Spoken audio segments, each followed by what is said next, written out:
Well, I've just been mightily impressed by the quality of your speakers that you've invited, without being a little immodest in saying that perhaps, but I did think this morning was really interesting, with the ECB on the one hand and a Middle Eastern expert on the other. But also I think it's very well organised, so well done to you guys.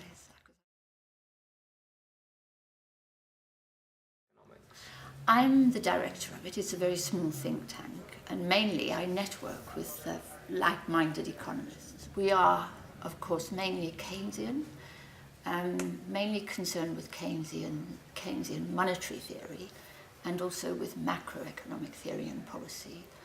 Feel that too much of economics today is dominated by microeconomics, and that macroeconomic conclusions are drawn from microeconomic analysis, which is really quite flawed.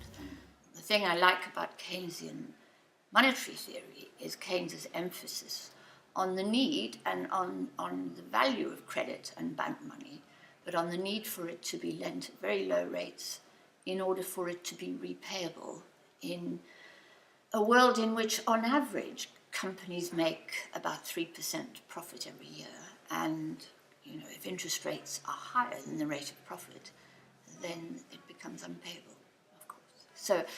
So the rate of interest is a really key factor in the stability and the prosperity of an economy.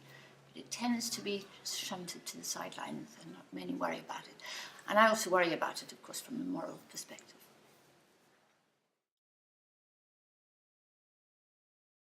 I think it's a smokescreen. I really don't think it's a big deal. Bonuses are bad because nobody else gets rewarded for doing their jobs. Teachers do their jobs, they work overtime, they don't get bonuses. In a sense, it's bizarre and distasteful, but it really isn't the issue. The issue is the way in which the banking system as a whole, the private banking system, operates. And the fact that banks link their speculative arms to their retail arms, and that most of these guys getting bonuses are in the speculative arm of the bank, and nobody's doing anything about that. So to complain that they pay themselves bonuses when you've made absolutely no attempt whatsoever to restructure their banks, as many politicians do, seems to me hypocritical. I don't really want to focus on that. I want to focus on how to restructure banks to make them more stable and viable. You can't reform them by them taking a vow, as I believe, is it Deutsche Bank this week, where they promised to be kind to the poor and to respond to God's will or some such thing. That's not the way to do it. The way to do it is to structurally alter the composition of the banking system and to regulate it. And then you might find a lot of bankers suddenly become honest, and they'll be like me and you.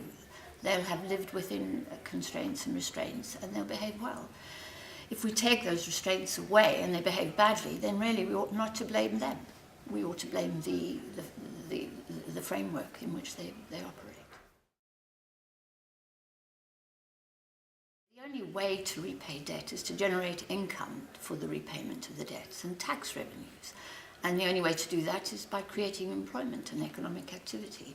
And governments can do that. Governments can spend in such a way as to create economic activity which generates employment, income, tax revenues for repaying the public debt. The much more serious worry is the overhang of private debt in Britain. And that is particularly worrying in an age of austerity, because in an age of austerity, it really becomes hard to be entrepreneurial, to be innovative, to take risks. Bank lending rates are extremely high right now. Banks are borrowing at 0.5%, but they're lending on at 3.54, 4.55. I took out an overdraft on Prime when we started, and the HSB said to me that if we went into overdraft, they'd charge us 28% on that. So, the Bank of England has no control over those rates, and it means that those of us embarking on risky endeavours and threatened with a 28% charge on our overdraft tend not to take risks and innovate. So it's not a good climate in which to repay the really large overhang of private debt that, in my view, bogs the British economy. We are amongst the most indebted nations in the world, at a private level, even more so than the Japanese. No, but we can see what's happening right now. The crisis, comes to the court, hits Lehman Brothers. The central banks throw money at that. It moves to Europe. The central banks throw money at that. They have two crises in Europe. They try to damp it down. They've done that, and now it's moved to the emerging markets. And so we're now getting a new crisis unfurl. And I think this will carry on until we actually do something about restructuring and re-regulating the financial system. But actually, virtually nothing has been done. They've been tinkering at the edges, a fascination with bonuses, but with no real attention by regulators to the issue of the structure of the financial system and the regulation of it. And so the crises will roll on. One of the things that really frightens me most is the lack of coordination at international level, the fact that at one central bank, the Federal Reserve, they're tightening conditions, and another they're trying to expand conditions across in Japan. In Europe, they're sitting tight, hoping that deflation won't take hold, but promising, as we heard this morning, that were it to take hold, they would expand their balance sheet while the Federal Reserve is contracting their balance sheet. It's this total lack of coordination.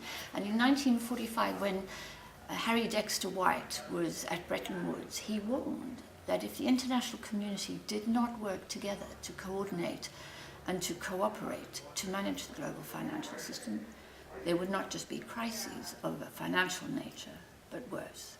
And I fear he was right. And we are leaderless at the moment. We are without a global coordinating body that is trying to help the system work in a cooperative and coordinated way.